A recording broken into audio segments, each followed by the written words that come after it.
मेरे प्यारे देशवासियों,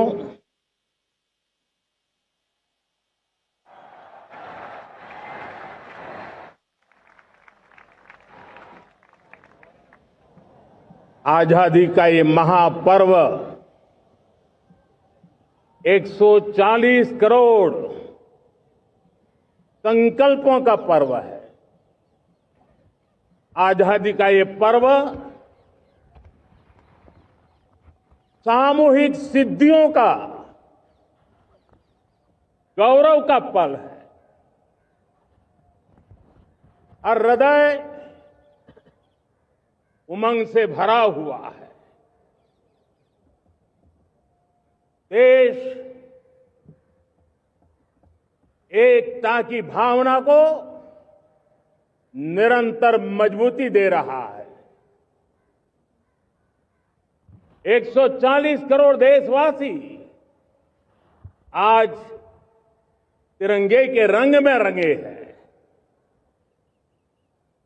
हर घर तिरंगा, भारत के हर कोने से,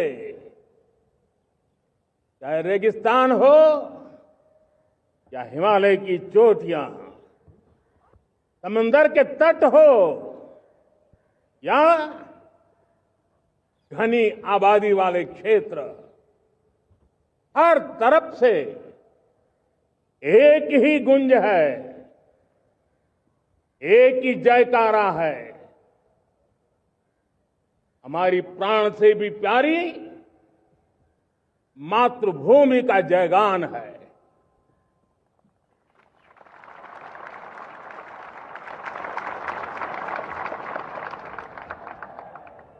मेरे प्यारे देशवासियों,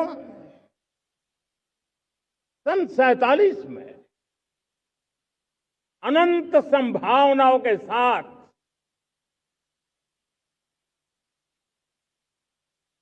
कोटि कोटि भुजाओं के सामर्थ्य के साथ हमारा देश आजाद हुआ। देश की आकांक्षाएं उड़ाने भर रही थी, लेकिन चुनौतियां उससे भी कुछ ज्यादा थी। पूज्य बापू के सिद्धांतों पर चलते हुए संविधान सभा के सदस्यों ने एक बहुत ही महत्वपूर्ण दायित्व निभाया। भारत का संविधान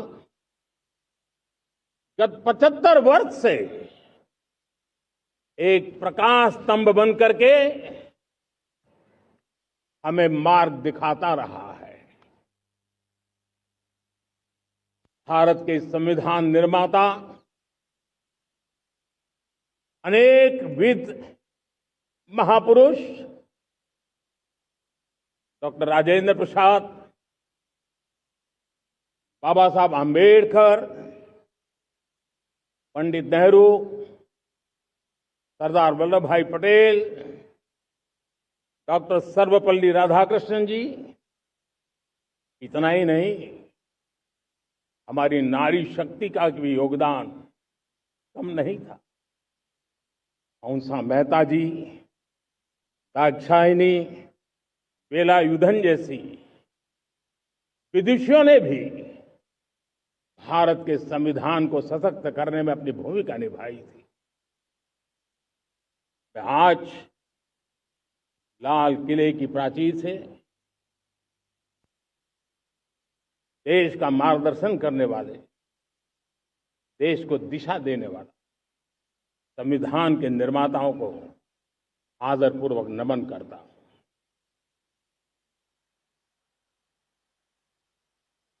मेरे प्यारे देशवासियों,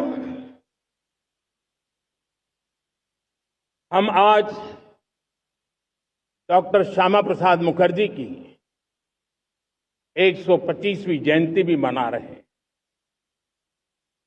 डॉक्टर श्यामा प्रसाद मुखर्जी भारत के संविधान के लिए बलिदान देने वाले देश के पहले महापुरुष थे। संविधान के लिए बलिदान, धारा 370 की दीवार गिराकर एक देश एक संविधान के मंत्र को जब हमने साकार किया तो हमने डॉक्टर श्यामा प्रसाद मुखर्जी को सच्ची श्रद्धांजलि दी। लाल किले पर आज कई विशेष महानुभाव उपस्थित हैं। दूर सुदूर गांव के पंचायतों के सदस्य हैं, ड्रोन दीदी के प्रतिनिधि हैं, लखपति दीदी की प्रतिनिधि हैं, खेल जगत से जुड़े लोग हैं, राष्ट्र जीवन में कुछ न कुछ देने वाले यहां महानुभाव उपस्थित हैं। एक प्रकार से यहां मेरी आंखों के सामने मैं लघु भारत के दर्शन कर रहा हूं और टेक्नोलॉजी के माध्यम से विशाल भारत के साथ भी आज लाल किला जुड़ा हुआ है। मैं आजादी के इस महापर्व पर देशवासियों का, विश्व भर में फैलाए हुए भारत प्रेमियों का, हमारे मित्रों का हृदय से बहुत बहुत अभिनंदन करता हूं। साथियों, प्रकृति हम सब की परीक्षा ले रही है। पिछले कुछ दिनों में प्राकृतिक आपदाएं, भूस्खलन, बादलों का फटना, न जाने कितनी कितनी आपदाएं हम झेल रहे हैं। पीड़ितों के साथ हमारी संवेदना है। राज्य सरकारें और केंद्र सरकार मिलकर के बचाव के काम, राहत के काम, पुनर्वसन के काम में पूरी शक्ति से जुटे हुए हैं। साथियों, आज 15 अगस्त का एक विशेष महत्व भी मैं देख रहा। मुझे बहुत गर्व हो रहा है। आज मुझे लाल किले की प्राचीर से ऑपरेशन सिंदूर के वीर जाबाजों को सैल्यूट करने का अवसर मिला है।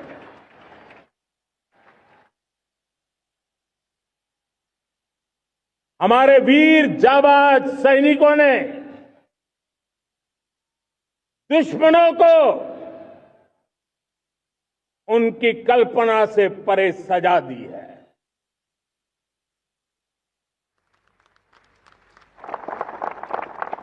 और इस अपील को पहलगाम में सीमा पार से आतंकियों ने आकर के जिस प्रकार का कत्ले आम किया, धर्म पूछ करके लोगों को मारा गया। पत्नी के सामने पति को गोलियां दी, बच्चों के सामने अपने पिता को मौत के घाट उतार दिया गया। पूरा हिंदुस्तान आक्रोश से भरा हुआ था। पूरा विश्व भी इस प्रकार से संहार से चौंक गया था। मेरे प्यारे देशवासियों, ऑपरेशन सिंदूर उसी आक्रोश की अभिव्यक्ति है।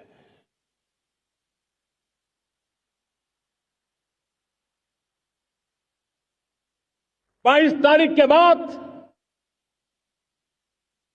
हमने हमारे सेना को खुली छूट दे दी। रणनीति वो तय करे, लक्ष्य वो तय करे, समय भी वो चुने। और हमारी सेना ने वो करके दिखाया। जो कई दशकों तक कभी हुआ नहीं था। सैकड़ों किलोमीटर दुश्मन की धरती पर घुस करके आतंकी हेडक्वार्टर्स को मिट्टी में मिला दिया, आतंकी इमारतों को खंडहर बना दिया।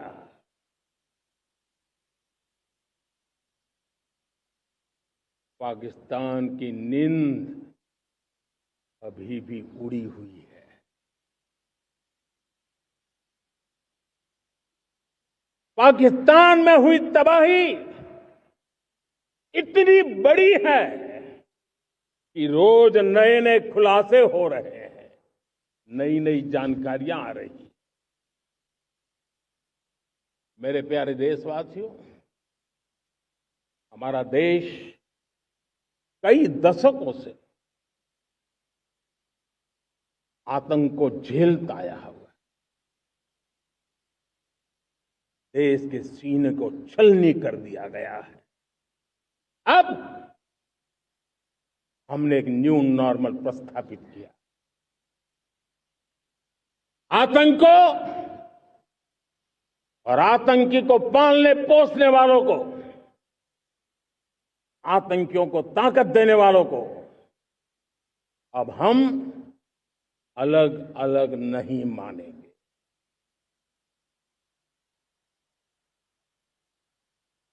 वो मानवता के समान दुश्मन है, उनके बीच कोई फर्क नहीं है। अब भारत ने तय कर लिया है कि न्यूक्लियर की धमकियों को अब हम सहने वाले नहीं हैं। न्यूक्लियर ब्लैकमेल लंबे अरसे से चलाया, अब वो ब्लैकमेल नहीं सहा जाएगा।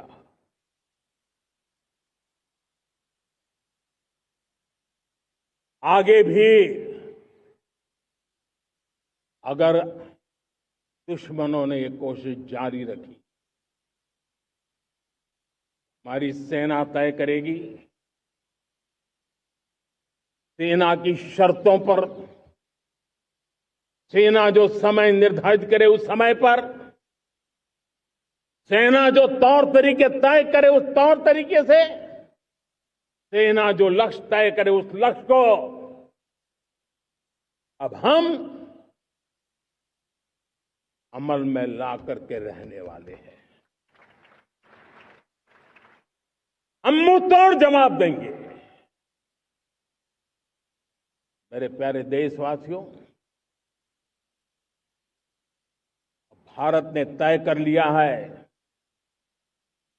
खून और पानी एक साथ नहीं बहेंगे।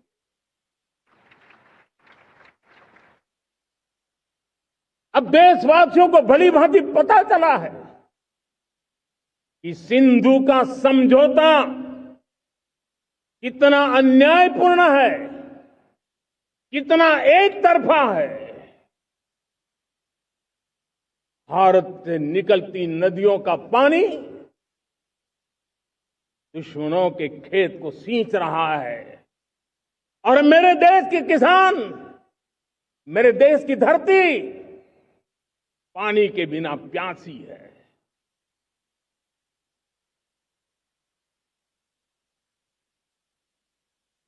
ये ऐसा समझौता था जिसने पिछले 7 दशक से मेरे देश के किसानों का अकल्पनीय नुकसान किया है।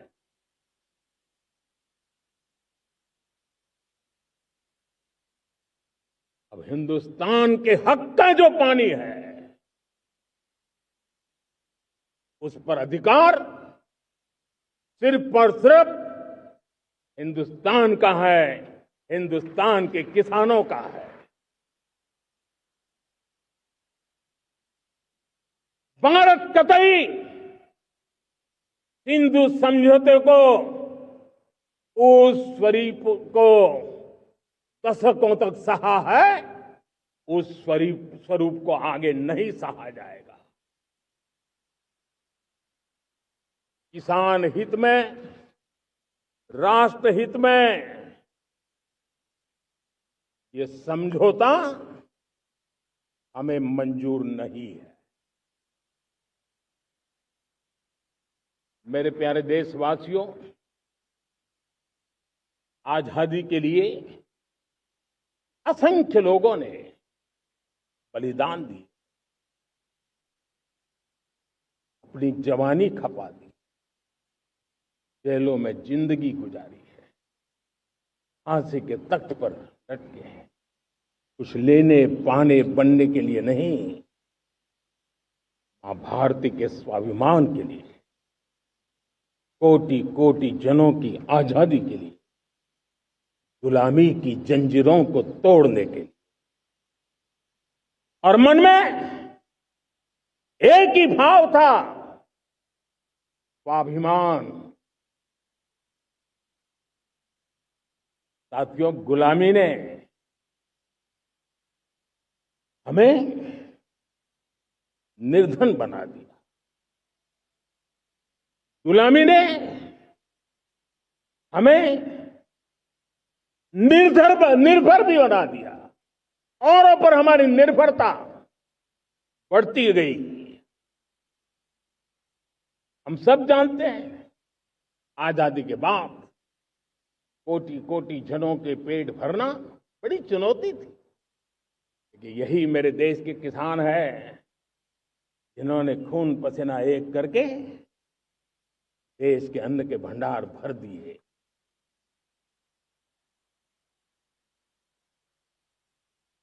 अनाज के संबंध में देश को आत्मनिर्भर बना दिया। एक राष्ट्र के लिए आत्मसम्मान की सबसे बड़ी कसौटी आज भी उसकी आत्मनिर्भरता है। और मेरे प्यारे देशवासियों, विकसित भारत का आधार भी है आत्मनिर्भर भारत।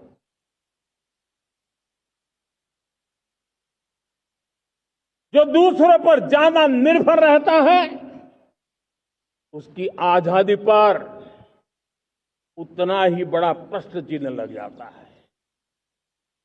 और दुर्भाग्य तो तब बन जाता है जब निर्भरता की आदत लग जाए, पता ही ना चले हम कब आत्मनिर्भरता छोड़ रहे हैं और कब किसी के निर्भर हो जाते हैं।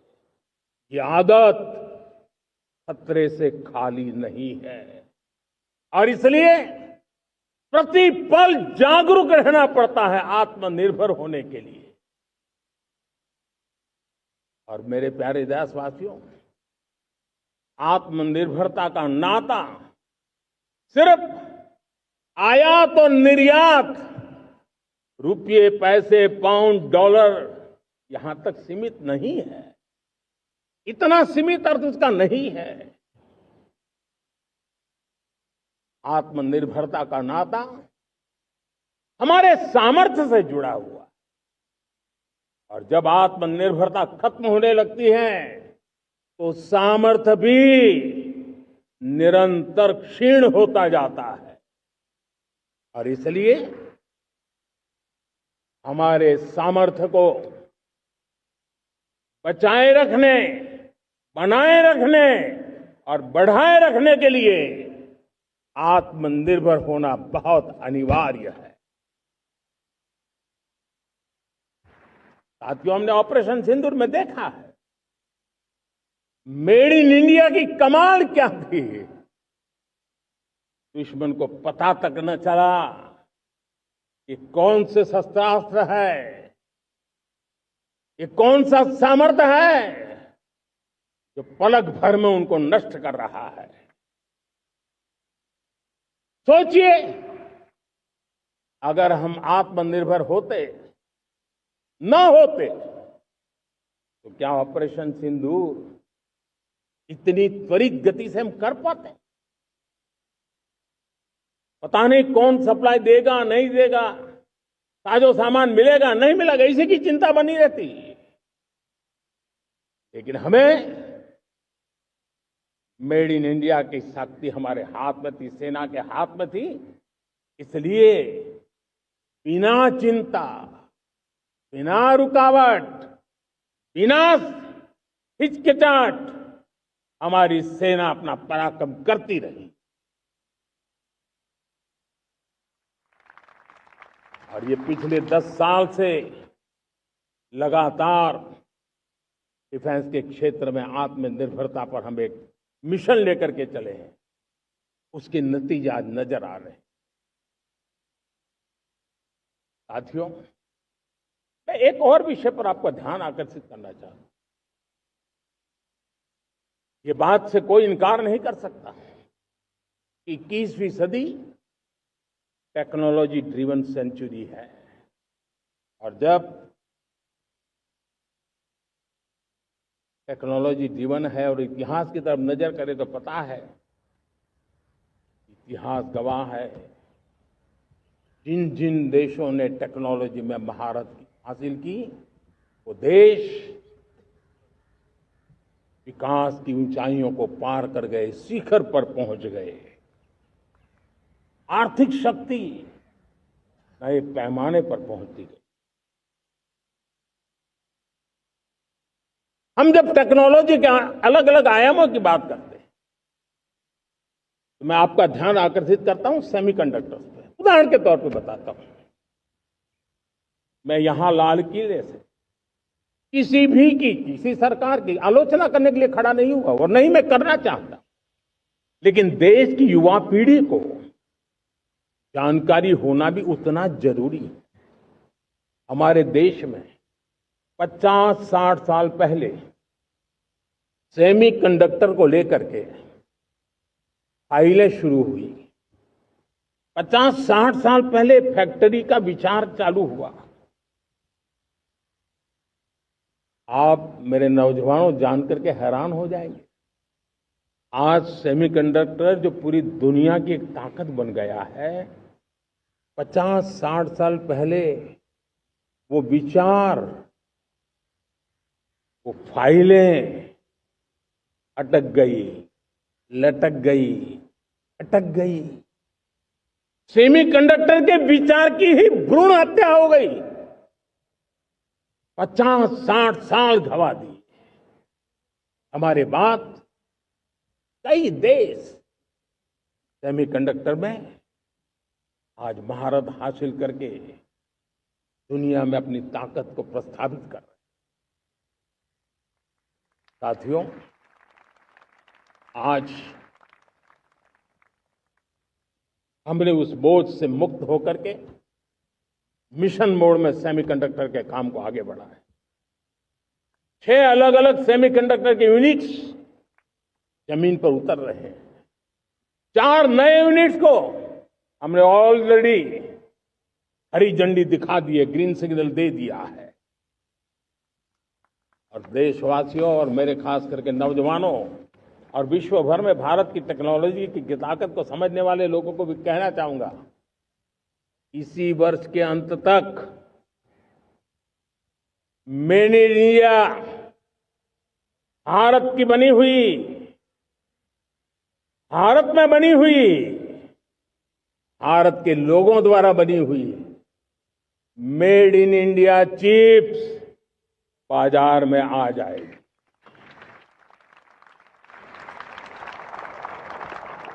मैं दूसरा उदाहरण देना चाहता हूं। अब ऊर्जा के क्षेत्र में हम सब जानते हैं कि हम एनर्जी के लिए बहुत सारे देशों पर डिपेंडेंट है। पेट्रोल हो, डीजल हो, गैस हो, लाखों करोड़ रुपए हमें खर्च करके लाना पड़ता है। हमें इस संकट से देश को आत्मनिर्भर बनाना, ऊर्जा में आत्मनिर्भर बनाना बहुत जरूरी है।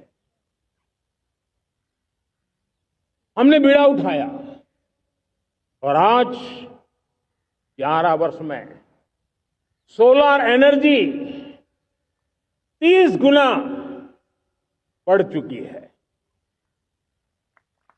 हम नए नए डैम बना रहे हैं ताकि हाइड्रो का विस्तार हो और हमें क्लीन एनर्जी की उपलब्ध हो।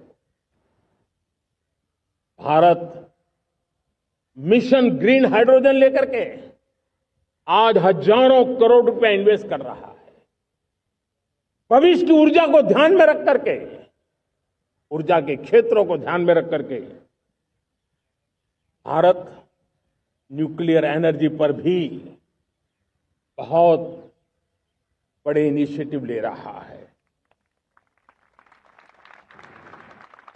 न्यूक्लियर एनर्जी में 10 नए न्यूक्लियर रिएक्टर तेजी से काम कर रहे हैं। 2047 तक, जो कि हमने विकसित भारत का लक्ष्य तय किया है, जब देश की आजादी के 100 साल होंगे, हम परमाणु ऊर्जा क्षमता 10 गुना से भी अधिक बढ़ाने का संकल्प लेकर के आगे बढ़ रहे हैं। मेरे प्यारे देशवासियों, रिफॉर्म एक निरंतर प्रक्रिया है। समयानुकूल परिस्थिति के अनुसार रिफॉर्म करते जाना होता है। हम न्यूक्लियर एनर्जी के क्षेत्र में बहुत बड़े रिफॉर्म लेकर के आए। अब हमने प्राइवेट सेक्टर के लिए भी परमाणु ऊर्जा को उसके द्वार खोल दिए हैं। हम शक्ति को जोड़ना चाहते। मेरे प्यारे देशवासियों,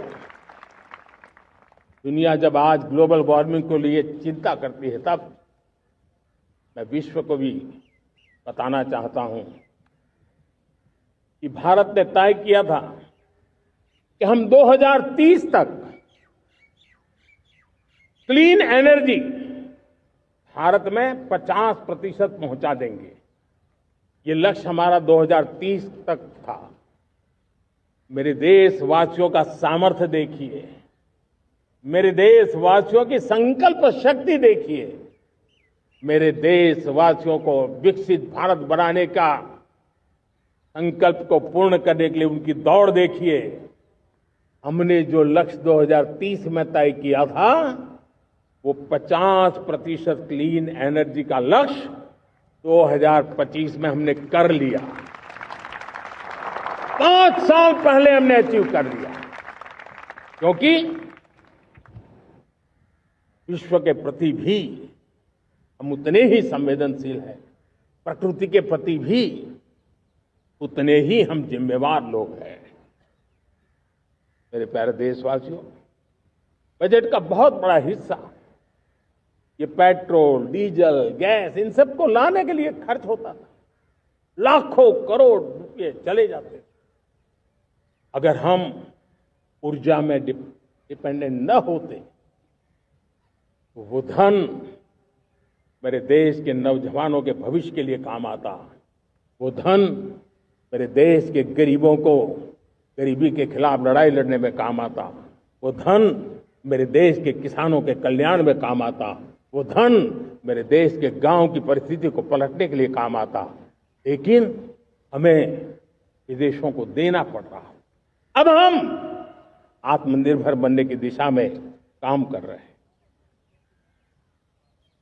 देश को विकसित बनाने के लिए हम अब समुद्र मंथन की तरफ भी जा रहे हैं।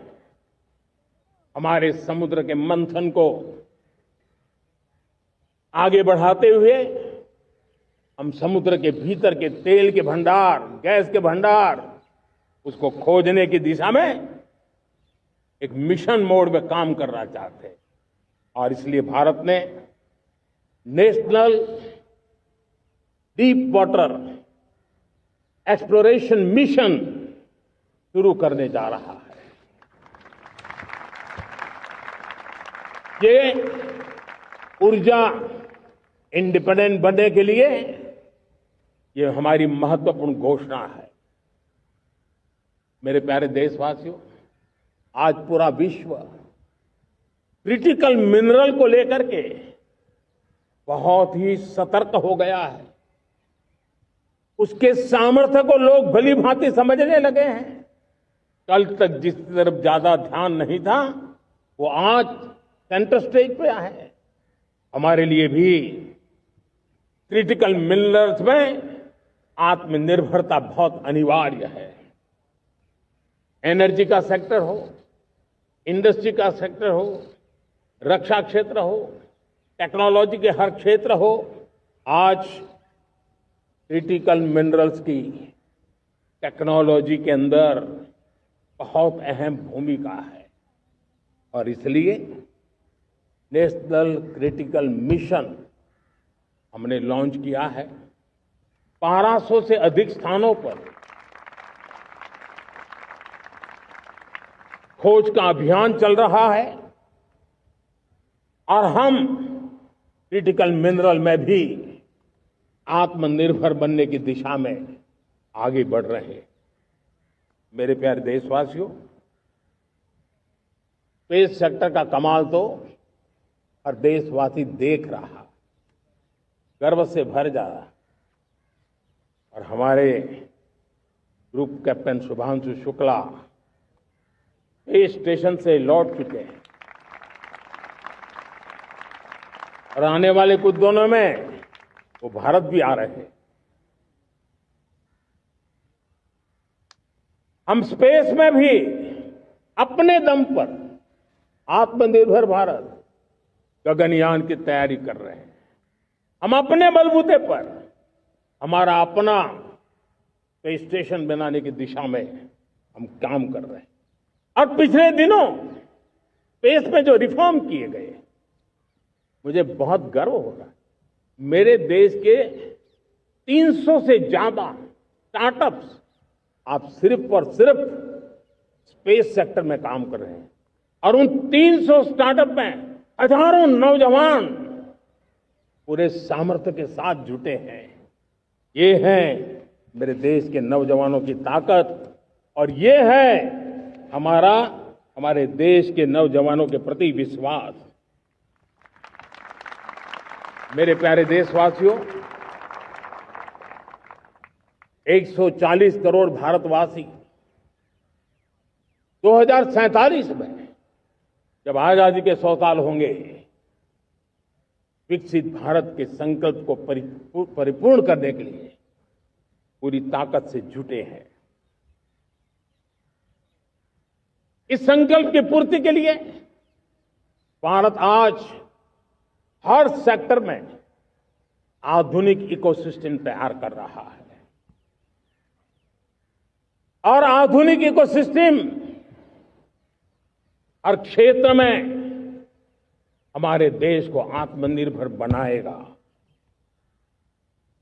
आज मेरा लाल किले की प्राचीर से मेरे देश के युवा वैज्ञानिकों को, मेरे टैलेंटेड यूथ को, मेरे इंजीनियर्स को और प्रोफेशनल्स को और सरकार के हर विभागों को भी मेरा आह्वान है, क्या हमारा अपना made in India fighter jets के लिए जेट इंजन हमारा होना चाहिए कि नहीं होना चाहिए?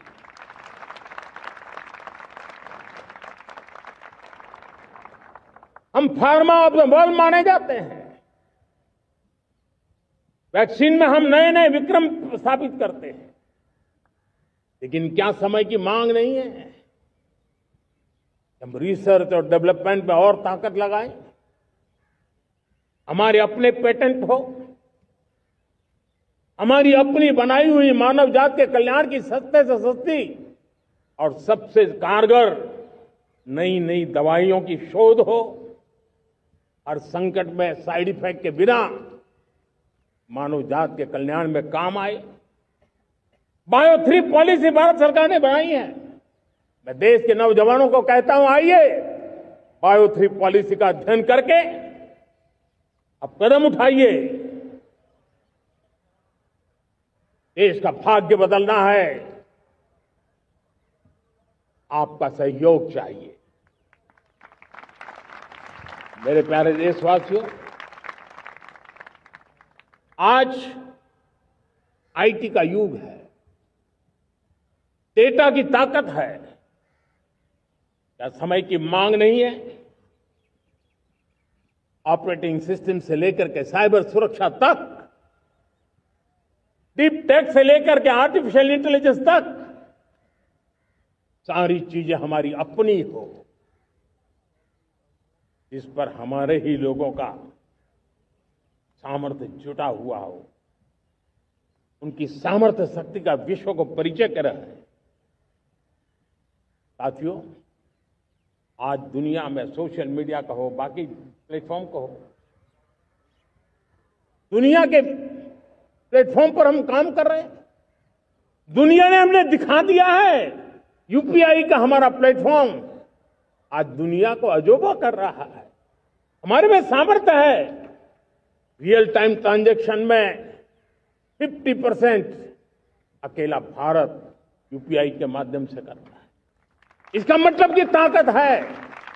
क्रिएटिव वर्ल्ड हो, सोशल मीडिया हो, ये जितने भी प्लेटफॉर्म्स हैं, मेरे देश के नौजवानों में चुनौती करता हूं आपको, आइए हमारे अपने प्लेटफॉर्म क्यों ना हो, हम क्यों दूसरों पर निर्भर रहे, क्यों भारत का धन बाहर जाए। और मुझे आपके सामर्थ्य पर भरोसा है। मेरे प्यारे देशवासी, जैसे ऊर्जा के क्षेत्र में हम डिपेंडेंट हैं, वैसा ही देश का दुर्भाग्य है कि फर्टिलाइजर, उसमें भी हमें दुनिया पर निर्भर रहना पड़ता है।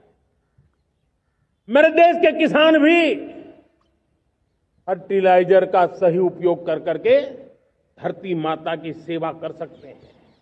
अनाप शनाप उपयोग से भी धरती मां को बहुत नुकसान पहुंचा रहे हैं। लेकिन साथ साथ मैं देश के नौजवानों को कहना चाहता हूं, देश के उद्योग जगत को कहना चाहता हूं, देश के प्राइवेट सेक्टर को कहना चाहता हूं, आइए हम फर्टिलाइजर के भंडार भर दें, हम नए नए तौर तरीके खोजें और भारत की आवश्यकता के अनुसार हम अपना फर्टिलाइजर तैयार करें। हम औरों पर निर्भर न रहे। साथियों, आने वाला युग ईवी का है। अब ईवी बैटरी क्या हम नहीं बनाएंगे? हम निर्भर रहेंगे? सोलर पैनल की बात हो, इलेक्ट्रिक व्हीकल्स के लिए जिन जिन चीजों की आवश्यकताएं हैं, वो हमारी अपनी होनी चाहिए। साथियों, मैं ये इसलिए कहने की हिम्मत करता हूं, क्यों? क्योंकि मुझे देश के नौजवानों के सामर्थ्य पर भरोसा है। और भरोसा सिर्फ वो मेरे देश के नौजवान है इतने मात्र से नहीं है। कोविड के समय हम बहुत सारी चीजों पर निर्भर थे। तो मेरे देश के नौजवानों को कहा गया कि वैक्सीन हमारी अपनी चाहिए, देश ने करके दिखाया। कोविन प्लेटफॉर्म हमारा अपना होना चाहिए, देश ने करके दिखाया। करोड़ों करोड़ों लोगों की जिंदगी बचाने का काम हमने किया है। वही स्पिरिट, वही जज्बा हमें जीवन के हर क्षेत्र में आत्मनिर्भर बनने के लिए अपना सब कुछ देना है। अपना जो बेस्ट है वो हमें दे करके रहना है। साथियों, पिछले 11 साल में एंटरप्रेन्योरशिप, उद्यमशीलता को बहुत बड़ी ताकत मिली। आज लाखों स्टार्टअप्स टियर 2, टियर 3 सिटी में देश की अर्थशक्ति को, देश के इनोवेशन को ताकत दे रहे हैं। उसी प्रकार से मुद्रा योजना से हमारे देश के करोड़ों नौजवान, उसमें भी हमारी बेटियां, करोड़ों करोड़ों लोग मुद्रा से लोन लेकर के अपना खुद का कारोबार कर रहे हैं। खुद तो अपने पैरों पर खड़े हुए हैं, लेकिन औरों को भी पैरों पर खड़े रहने की ताकत देते हैं। वे भी एक प्रकार से हर व्यक्ति को आत्मनिर्भर बनाने का अवसर दे रही है। मेरे साथियों, विमेन सेल्फ हेल्प ग्रुप,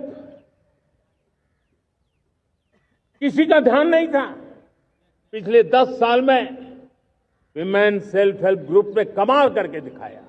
आज उनके प्रोडक्ट दुनिया के बाजार में जाने लगे हैं। लाखों करोड़ों का कारोबार हमारे विमेन सेल्फ हेल्प ग्रुप करते हैं। मैंने एक बार मन की बात में खिलौने की बात कही थी। हम करोड़ों करोड़ रुपए के खिलौने विदेश से लाते थे। मैंने ऐसे ही मन की बात में कहा, करे मेरे देश के नौजवानों, ऐसा भी करें इन्हें क्या, किलो भी बाहर जाएंगे। और आज मैं गर्व से कहता हूं कि मेरा देश खिलौने एक्सपोर्ट करने लग गया है। यानी देश के सामर्थ्य को हर प्रकार के अवसर मिले, हर रुकावटों से मुक्ति मिले, उसको सर्वाधिक करने के लिए प्रेरित किया जाए। देश कर सकता है। मैं देश के युवाओं से कहता हूं, आइए आप इनोवेटिव आइडियाज लेकर के, आपके आइडियाज को मरने मत देना दोस्तों। आज का आपका आइडिया हो सकता है आने वाली पीढ़ी का भविष्य बना सकता है।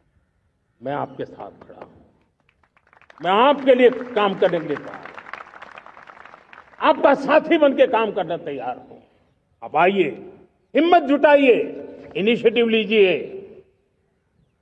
जो युवा मैन्युफैक्चरिंग के बारे में सोचते हैं, आइए आगे बढ़िए। सरकार के नियमों में बदलाव करना है, मुझे बताइए। अब देश रुकना नहीं चाहता है। 2047 दूर नहीं है, एक एक पल की कीमत है और हम एक भी पल गंवाना नहीं चाहते दोस्तों। साथियों, ये आगे बढ़ने का अवसर है, बड़े सपने देखने का अवसर है, संकल्प के लिए समर्पित होने का अवसर है। जब सरकार आपके साथ है और मैं स्वयं आपके साथ हूं, तब हम नया इतिहास बना सकते हैं। साथियों, आज नेशनल मैन्युफैक्चरिंग मिशन पर बहुत तेजी से काम हो रहा है। हमारे एमएसएमईज, उसका लोहा दुनिया मानती है। ये दुनिया में बड़ी बड़ी चीजें बनती है ना, कुछ न कुछ तो औजार हमारे देश के एमएसएमईज के द्वारा जाते हैं, बड़े गर्व के साथ जाते हैं।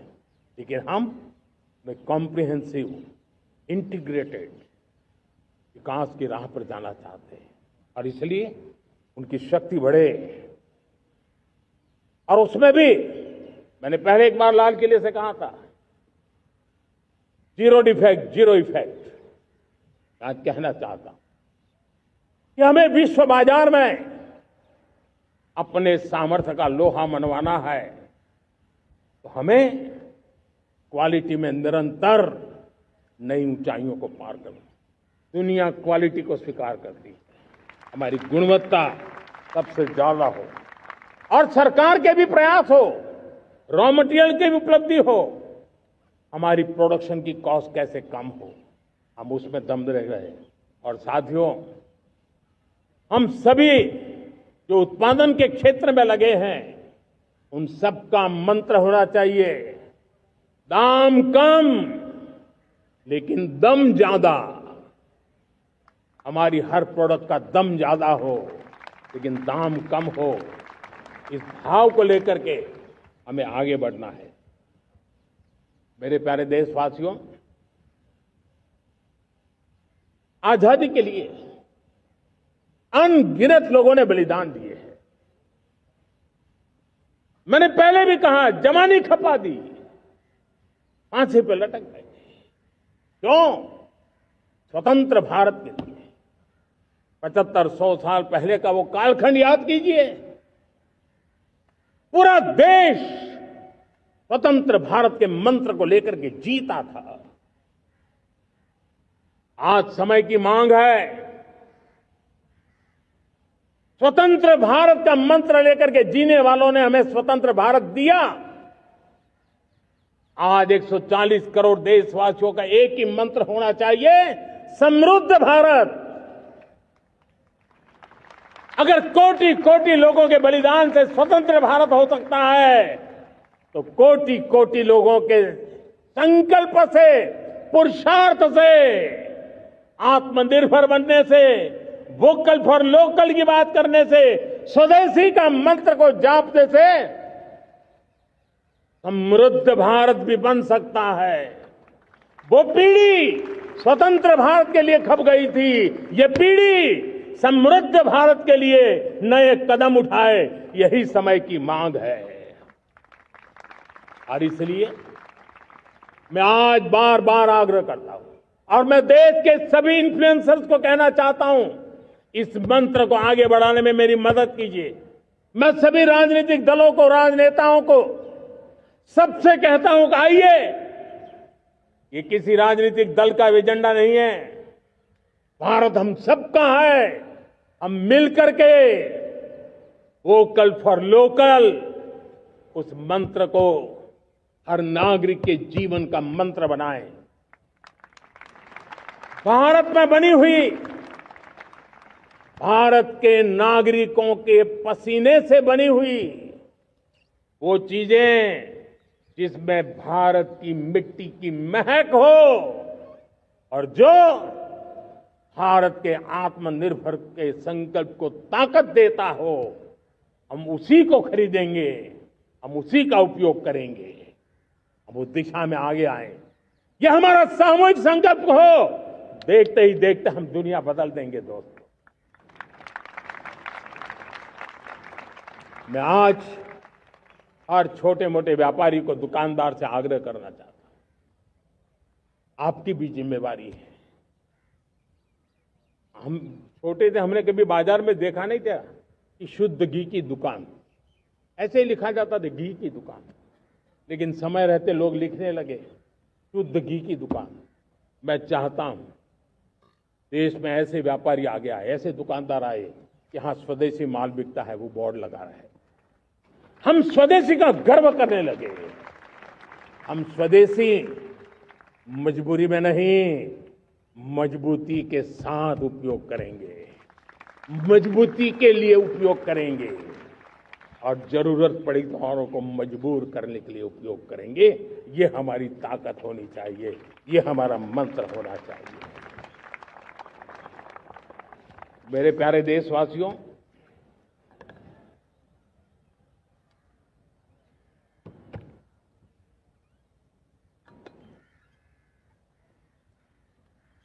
मुझे बहुत लंबे समय से सरकार में काम करने का अवसर मिला। मैंने कई सारे उतार चढ़ाव देखे हैं, सरकारों की मुसीबतों से भी मैं परिचित हूं, व्यवस्थाओं की मर्यादाओं से भी परिचित हूं, लेकिन उसके बावजूद भी हमारी जिम्मेवारी है कि हम किसी की लकीर को छोटी करने में अपनी ताकत बर्बाद न करें। मैं बड़े अनुभव से कहता हूं, किसी दूसरे की लकीर छोटी करने के लिए अपनी ऊर्जा हमें नहीं खपानी है। हमें पूरी ऊर्जा के साथ हमारी लकीर को लंबा करना है।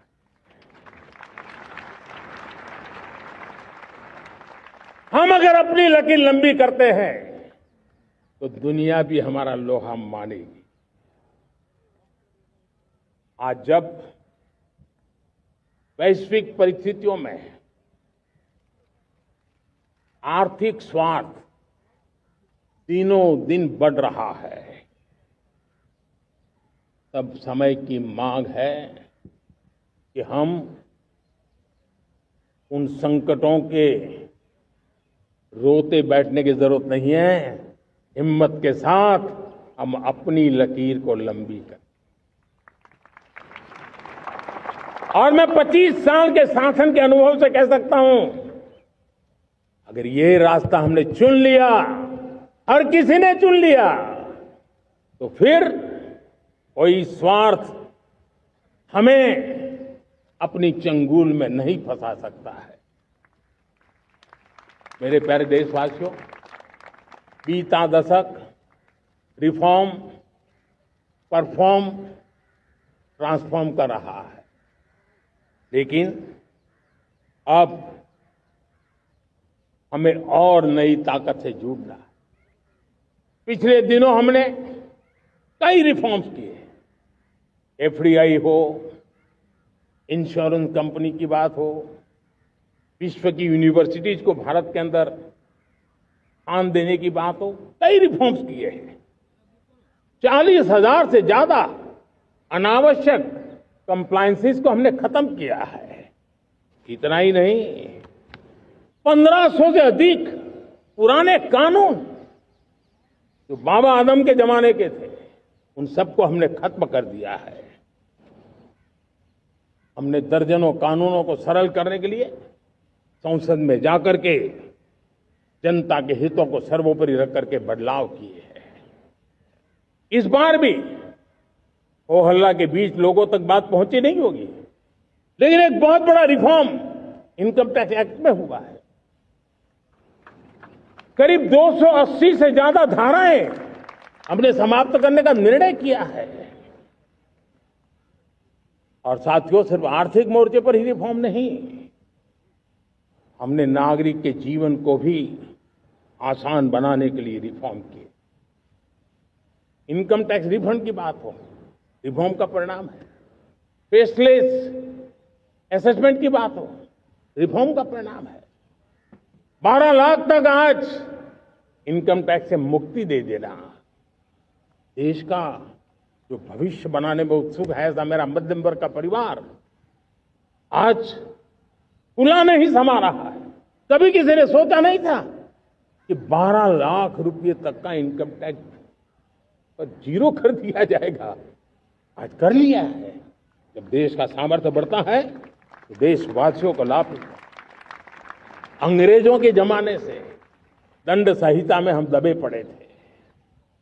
दंड का भय दिखा करके जीवन चल रहा था। 75 साल आजादी के ऐसे ही गए। हमने दंड संहिता को खत्म कर दिया, न्याय संहिता को ले आए हैं। न्याय संहिता में भारत के नागरिक के प्रति विश्वास का भाव है। भारत के नागरिक के अंदर अपनेपन का भाव है, संवेदनशीलताओं से भरा हुआ है। हमने रिफॉर्म की यात्रा को तेज करने के लिए बीड़ा उठाया। हम बहुत तेजी से आगे बढ़ना चाहते हैं। मैं चाहता हूं देशवासियों, देश के लिए कर रहा हूं, मैं मेरे लिए नहीं कर रहा हूं, किसी का बुरा करने के लिए नहीं कर रहा हूं। मेरे राजनीतिक दल, मेरे प्रतिस्पर्धी साथी भी देश की इस उज्जवल भविष्य के लिए आगे आए, हमारा साथ दें। स्ट्रक्चरल रिफॉर्म्स की बात हो, रेगुलेटरी रिफॉर्म्स की बात हो, पॉलिसी रिफॉर्म की चर्चा हो, प्रोसेस रिफॉर्म की चर्चा हो, प्रोसीड्यूरल रिफॉर्म्स करने की जरूरत हो, हर प्रकार के रिफॉर्म्स ये आज हमने मकसद बना करके चले हैं। और मेरे प्यारे देशवासियों, नेक्स्ट जनरेशन रिफॉर्म्स के लिए हमें एक टास्क फोर्स गठित करने का निर्णय किया है। ये टास्क फोर्स समय सीमा में इस काम को पूरा करे। वर्तमान नियम, कानून, नीतियां, रीतियां 21वीं सदी के अनुकूल, वैश्विक वातावरण में अनुकूल और भारत को 2047 में विकसित राष्ट्र बनाने के संदर्भ में नए सिरे से तैयार हो और उसका समय सीमा में अपना कार्य पूरा करने के लिए इस टास्क फोर्स की रचना की है। साथियों, ये रिफॉर्म के कारण जो नए लोग अपना भविष्य बनाने चाहते हैं उनको तो हिम्मत मिलेगी। हमारे स्टार्टअप्स हो, हमारे लघु उद्योग हो, हमारे गृह उद्योग हो, उन उद्यमियों को उनकी कंप्लायंस कॉस्ट बहुत कम हो जाएगी और उसके कारण उनको एक नई ताकत मिलेगी। तो एक्सपोर्ट की दुनिया में उनको लॉजिस्टिक सपोर्ट के कारण, व्यवस्थाओं में बदलाव के कारण उनको एक बहुत बड़ी ताकत मिलेगी। साथियों, ऐसे ऐसे कानून है हमारे देश में, छोटी छोटी चीजों के लिए जेल में डालने के कानून है। आप हैरान हो जाएंगे, किसी ने नजर नहीं डाली। मैं पीछे लगा हूं, ये मेरे देश के नागरिकों को जेल में बंद करने वाले जो अनावश्यक कानून है वो खत्म होने चाहिए। हम संसद में पहले भी बिल लाए थे, इस बार भी लेके आए हैं। साथियों, इस दिवाली में आपकी डबल दिवाली का काम मैं करने वाला हूं। इस दिवाली में आपको एक बहुत बड़ा तोहफा देशवासियों को मिलने वाला है।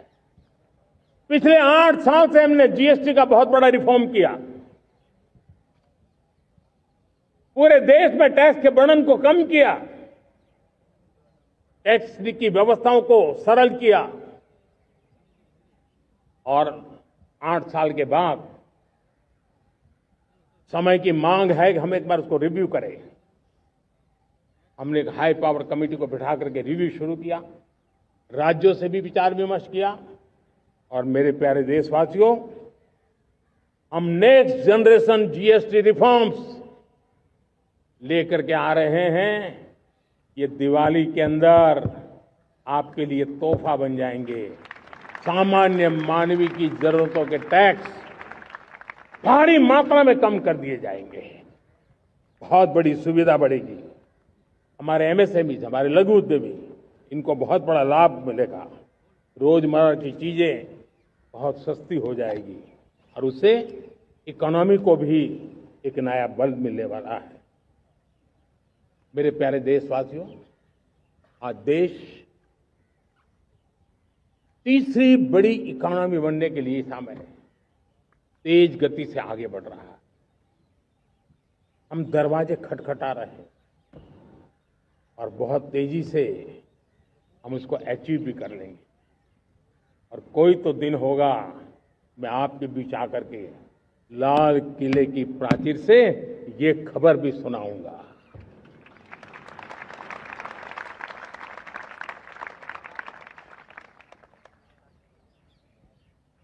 आज भारत की अर्थव्यवस्था और आर्थिक स्थिति को लेकर पूरी दुनिया आश्वस्त है। इतनी अस्थिरता के बीच आशा की किरण बना हुआ है भारत का फाइनेंशियल डिसिप्लिन, भारत की फाइनेंस की ऊर्जा। संकट के घेरे में जब अर्थव्यवस्था पड़ी हुई है, तब भारत ही उसे बाहर निकलेगा, ये भरोसा दुनिया में पनपा है। आज इन्फ्लेशन कंट्रोल में है, फॉरेन एक्सचेंज रिजर्व हमारे बहुत मजबूत है, हमारे मैक्रो इकोनॉमिक इंडिकेटर्स बहुत मजबूत है। ग्लोबल रेटिंग एजेंसी भी लगातार भारत की सराहना करती हैं, भारत की अर्थव्यवस्था पर ज्यादा से ज्यादा विश्वास व्यक्त कर रही है। ये बढ़ती हुई अर्थव्यवस्था का लाभ मेरे देश के गरीबों को मिले, मेरे देश के किसानों को मिले, मेरे देश की नारी शक्ति को मिले, मेरे देश के मध्यम वर्ग को मिले, मेरे देश की विकास धारा को ताकत देने वाला बने। उस दिशा में हम नए नए प्रयास करें। आज युवाओं के लिए नए नए सेक्टर्स में हमारे नौजवानों के लिए अवसर बन रहे हैं। स्किल डेवलपमेंट, स्वरोजगार, बड़ी बड़ी कंपनियों में इंटर्नशिप, इस पर एक बहुत बड़े स्तर पर अभियान चल रहा है। और इसलिए देश के नौजवानों, आज मैं आपके लिए भी एक खुश खबर लेकर के आया। मेरे देश के नौजवानों के लिए आया। आज 15 अगस्त है। आज 15 अगस्त के ही दिन मेरे देश के युवाओं के लिए 1 लाख करोड़ रुपए की योजना हम चालू कर रहे हैं, लागू कर रहे हैं।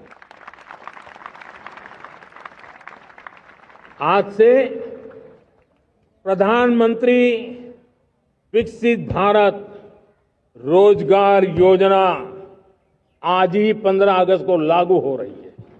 ये आपके लिए बहुत खुशखबरी है। इस योजना के तहत निजी क्षेत्र में पहली नौकरी पाने वाले नौजवान को, बेटे बेटी को 15,000 रुपया सरकार की तरफ से दिए जाएंगे। कंपनियों को भी नए रोजगार देने के अवसर जो भी ज्यादा जुटाएगा उनको भी प्रोत्साहन राशि दी जाएगी।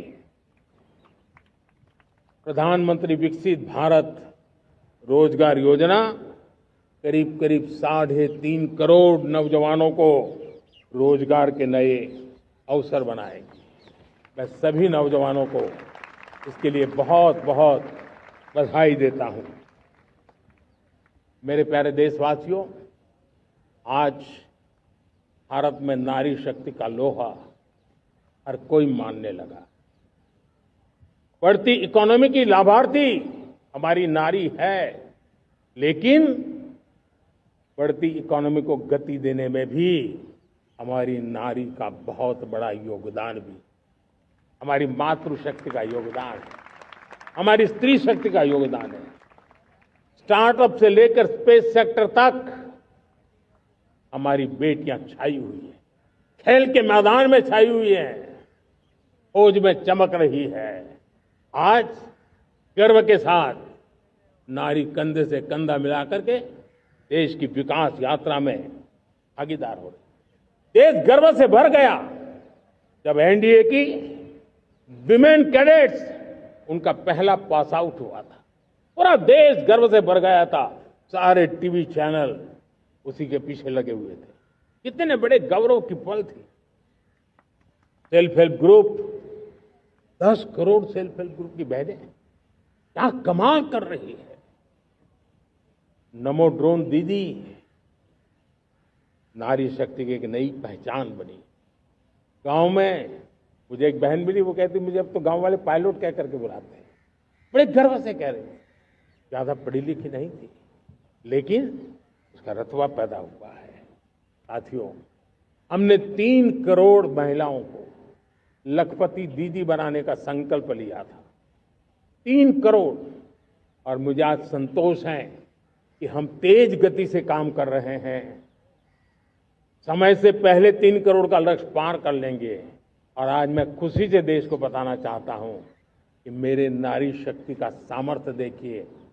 देखते ही देखते 2 करोड़ महिलाएं लखपति दीदी बन चुकी है।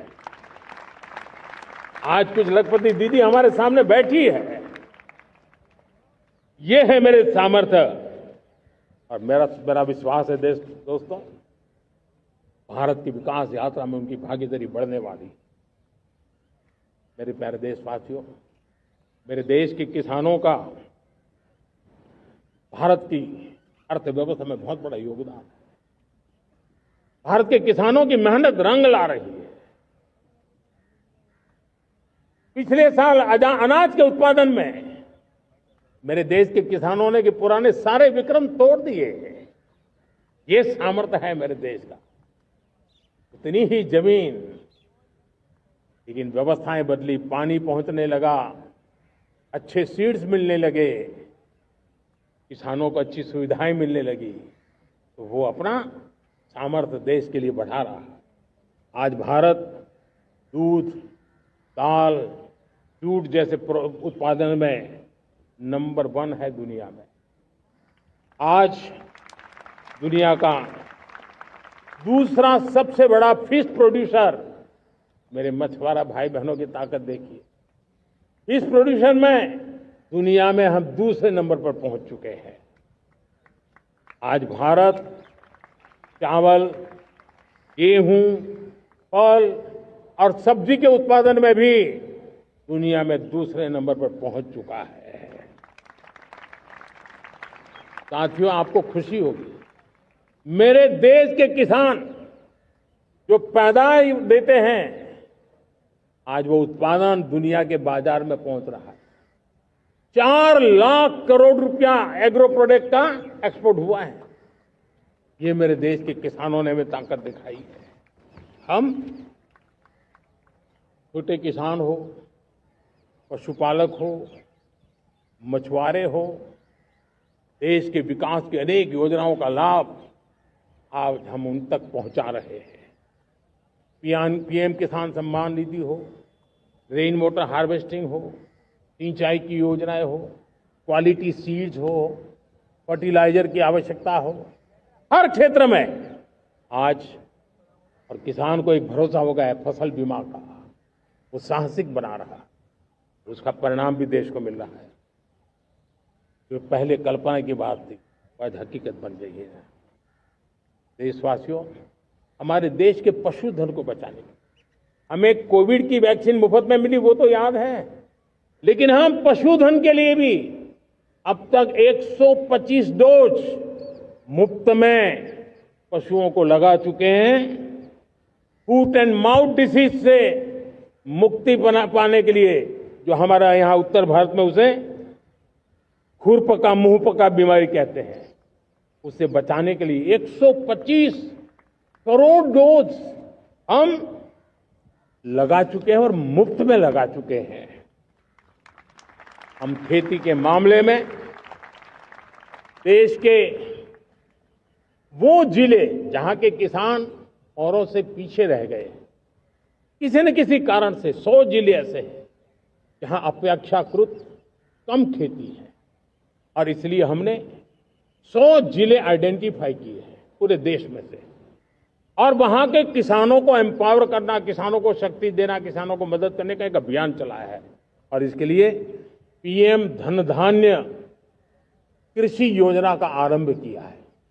पीएम धन धान्य कृषि योजना वो देश के 100 जिले जहां थोड़ी सी भी मदद कर देंगे तो वहां का किसान भी भारत के अन्य किसानों की बराबरी कर देगा।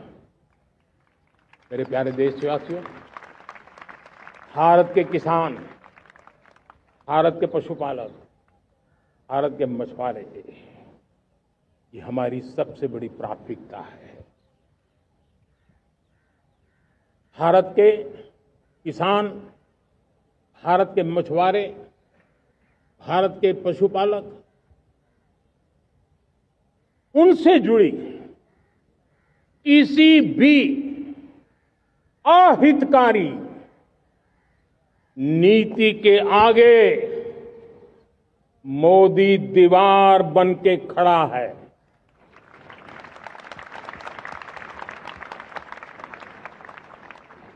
भारत अपने किसानों, अपने पशुपालकों, अपने मछुआरों के संबंध में कभी भी कोई समझौता नहीं स्वीकार करेगा।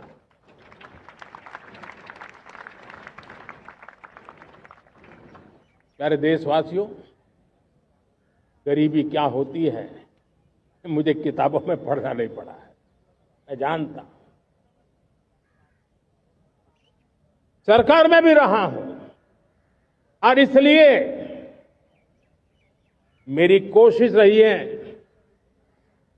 कि सरकार फाइलों में नहीं होनी चाहिए। सरकार देश के नागरिकों की लाइफ में होनी चाहिए। दलित हो, पीड़ित हो, शोषित हो, वंचित हो, उनके लिए सकारात्मक रूप से सरकारें प्रोएक्टिव हो, सरकारें प्रो पीपल हो। उस दिशा में हम निरंतर प्रयास कर रहे हैं। समाज के हर जरूरत व्यक्ति के लिए, कुछ लोगों को लगता है कि सरकार की योजनाएं पहले भी आती थी। जी नहीं, हम सरकार की योजनाओं को जमीन पर उतार रहे हैं, सैचुरेशन पर बल देते हैं। और सामाजिक न्याय का अगर कोई सच्चा एजुकेशन है तो सैचुरेशन में है, जिसमें कोई हकदार छूटे नहीं, हकदार के घर तक सरकार जाए और उसे अपना हक की चीजें मिले, उसके लिए हम काम कर रहे हैं। जनधन अकाउंट जब खोले गए ना, वो सिर्फ बैंक का अकाउंट था ऐसा नहीं है, उसे एक स्वाभिमान मिला था कि बैंक के दरवाजे मेरे लिए भी खुलते हैं, मैं भी बैंक के दरवाजे में जाकर के टेबल पे हाथ रख करके बात कर सकता हूं। ये विश्वास हमने जगाया है। आयुष्मान भारत ने बीमारी को सहने की आदत से मुक्ति दिलाने का और उनको अच्छे स्वास्थ्य के लिए मदद करने का काम और जब हम वरिष्ठ नागरिकों को 5 लाख रुपए से ज्यादा मदद कर करके उनके आरोग्य की चिंता करते हैं, आज पीएम आवास 4 करोड़ गरीबों को घर मिलना मतलब जिंदगी के नए सपने वहां सजते हैं। वो सिर्फ 4 दीवारें नहीं है दोस्तों। रेहड़ी पटरी वालों के लिए पीएम स्वनिधि योजना, जो कभी प्याज के चक्कर में फंसा रहता था, आज पीएम स्वनिधि से रेहड़ी पटरी वाला भी, और आपने देखा वो यूपीआई से पैसे लेता है, यूपीआई से पैसे देता है। ये बदलाव आखिरी व्यक्ति तक चिंता लोगों की लाइफ में सरकार होनी चाहिए। उसी के कारण ये जमीन से जुड़ी योजनाएं बनती हैं और जमीन से जुड़ी योजनाएं जमीन पर उतरती हैं और जमीन से उतरी हुई योजनाएं जीवन में बदलाव लाने का एक सशक्त माध्यम बन जाती हैं। एक समय था, गरीब हो, पीड़ित हो, आदिवासी हो, वंचित हो, दिव्यांग हो, हमारी विधवा माताएं बहनें हो, अपने हक के लिए दर दर भटकते रहते थे। सरकारी दफ्तरों में चक्कर लगाते लगाते जिंदगी पूरी हो जाती। आज सरकार आपके दरवाजे पर आती है, सैचुरेशन के अप्रोच को लेकर के आती है। करोड़ों लाभार्थियों को सरकारी योजनाओं का लाभ मिल रहा है। डायरेक्ट बेनिफिट ट्रांसफर एक बहुत बड़ा क्रांतिकारी काम हुआ है। साथियों, गरीबी हटाओ के नारे देश ने बहुत सुने हैं, लाल किले से भी सुने, और देश सुन सुन करके थक गया था और देश ने मान लिया था कि गरीबी हट नहीं सकती है। लेकिन जब हम योजनाओं को गरीब के घर तक ले जाते हैं, विश्वास को गरीब के मन में हम पैदा करते हैं, तब मेरे देश के 25 करोड़ गरीब गरीबी को परास्त कर करके, गरीबी से बाहर निकल करके एक नया इतिहास बनाते हैं। आज 10 करोड़ गरीब और 10 वर्ष में 25 करोड़ से ज्यादा गरीब गरीबी को परास्त कर करके गरीबी से बाहर निकले हैं और एक न्यू मिडिल क्लास तैयार हुआ है। मेरे साथियों, ये न्यू मिडिल क्लास और मिडिल क्लास एक ऐसी जुगलबंदी है जिसमें एस्पिरेशन भी है, एफर्ट भी है। वो देश को आगे बढ़ाने के लिए बहुत बड़ा सामर्थ्य बनने वाली है। मेरे प्यारे देशवासियों, बहुत ही निकट भविष्य में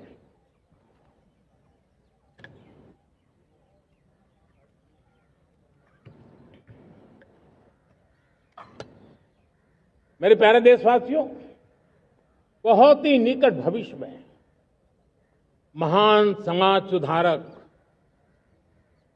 महात्मा ज्योतिबा फुले जी की 200वीं जयंती आ रही है। हम उस जयंती के समारोह शुरू करने जा रहे हैं और महात्मा ज्योतिबा फुले के सिद्धांत, उन्होंने जो मंत्र दिए, उसमें हमारे लिए प्रेरणा है। पिछड़े को प्राथमिकता, पिछड़े को प्राथमिकता देते हुए हम परिवर्तन की ऊंचाइयों को प्राप्त करना चाहते हैं। हम इसके लिए परिश्रम की पराकाष्ठा करना चाहते हैं।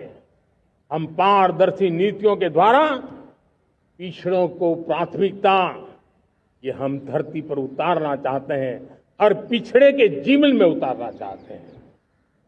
साथियों, रेहड़ी पटरी वालों के लिए स्वनिधि योजना हो या हमारे हुनर वाले, हाथ से काम करने वाले विश्वकर्मा योजना की बात हो, आदिवासी में भी जो पिछड़े रह गए हैं उनके लिए पीएम जनधन की योजना की बात हो, हमारे पूर्वी भारत को विकास में पूरे देश के अंदर बराबरी में लाना और उनको नेतृत्व देने की दिशा में काम हो। हम सिर्फ समाज पिछड़े हो उनकी चिंता तक अटकने वाले नहीं है। जो क्षेत्र पिछड़े हैं उनको भी हम प्राथमिकता देना चाहते हैं। जो जिले पिछड़े रहे हैं हम उनको प्राथमिकता देना चाहते हैं। जो ब्लॉक पिछड़े रहे हैं उनको प्राथमिकता देना चाहते हैं। हमने 100 एस्पिरेशनल डिस्ट्रिक्ट, 500 एस्पिरेशनल ब्लॉक, उसी मिशन में काम किया है। हमने पूर्वी भारत के विकास के लिए हजारों करोड़ रुपए के इंफ्रास्ट्रक्चर के प्रोजेक्ट को बल दिया है। हमने पूर्वी भारत के जीवन को बदल करके देश की विकास यात्रा में भागीदार बनने का। मेरे प्यारे देशवासियों, जीवन हर क्षेत्र में विकास होना चाहिए। विकास के लिए खेल का भी महत्व होता है। और मुझे खुशी है कि एक जमाना था जहाँ बच्चे खेल में अगर समय लगाते हैं तो माँ बाप ज्यादा पसंद नहीं करते थे। आज एकदम से उलट गया है। अगर बच्चे खेलकूद में आगे आते हैं, रुचि लेते हैं, तो माँ बाप गर्व से भर जाते हैं। मैं इसे एक शुभ संकेत मानता हूं। मेरे देश के परिवार के अंदर खेल को प्रोत्साहन का वातावरण मैं देखता हूं, मेरा मन गर्व से भर जाता है। मैं इसे देश के भविष्य के लिए बहुत शुभ संकेत मानता हूं। और साथियों, इस खेल को बढ़ावा देने के लिए हमने नेशनल स्पोर्ट्स पॉलिसी कई दशकों के बाद हम देश में खेलो भारत नीति को लेकर के आए हैं, ताकि एक खेल जगत का सर्वांगीण विकास का प्रयास हो। स्कूल से लेकर के ओलंपिक तक हम एक पूरा इकोसिस्टम डेवलप करना चाहते हैं। चाहे कोचिंग की व्यवस्था हो, फिटनेस की बात हो, खेल के मैदान हो, खेल की व्यवस्थाएं हो, खेल के लिए आवश्यक साधन हो, लघु उद्योगों को भी खेल के साधन बनाने में मदद करने की बात हो। यानी एक प्रकार से पूरा इकोसिस्टम हम दूर दराज के बच्चों तक पहुंचाना चाहते हैं। लेकिन साथियों, जब मैं फिटनेस की बात करता हूं, जब मैं खेलकूद की बात करता हूं, तब मैं एक चिंता भी आपके सामने रखना चाहता हूं। हमारे देश के हर परिवार को चिंता करनी चाहिए। मोटापा हमारे देश के लिए बहुत बड़ा संकट बनता जा रहा है। आने वाले वर्षों में लोग, जो पंडित लोग हैं वो कहते हैं, जो जानकार लोग कहते हैं, हर तीसरे व्यक्ति में एक व्यक्ति मोटापे का शिकार होगा। हमें मोटापे से बचना है, ओबेसिटी से बचना है।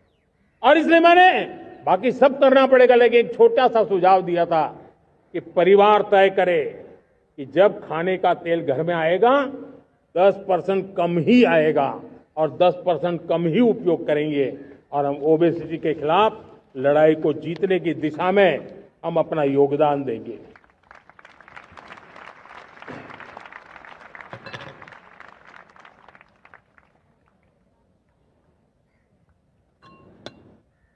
मेरे प्यारे देशवासियों, हमारा देश भाग्यवान है। हजारों साल की विरासत के हम धनी हैं, और वो हमें निरंतर ऊर्जा मिलती है, प्रेरणा मिलती है, त्याग और तपस्या की राह मिलती है। आज गुरु तेग बहादुर, यह वर्ष गुरु तेग बहादुर जी का 350वां शहीदी वर्ष है।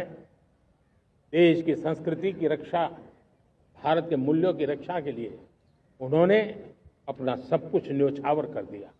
मैं आज उनको नमन करता हूं। साथियों, हमारी संस्कृति की ताकत हमारी विविधता है। हम विविधता को सेलिब्रेट करना चाहते हैं। हम विविधता को सेलिब्रेट करने की आदत बनाना चाहते हैं। यह हमारा गौरव है कि हमारा भारत माँ का यह बगीचा कितने विविध प्रकार के फूलों से सजा हुआ है, कितनी विविधताएं हैं।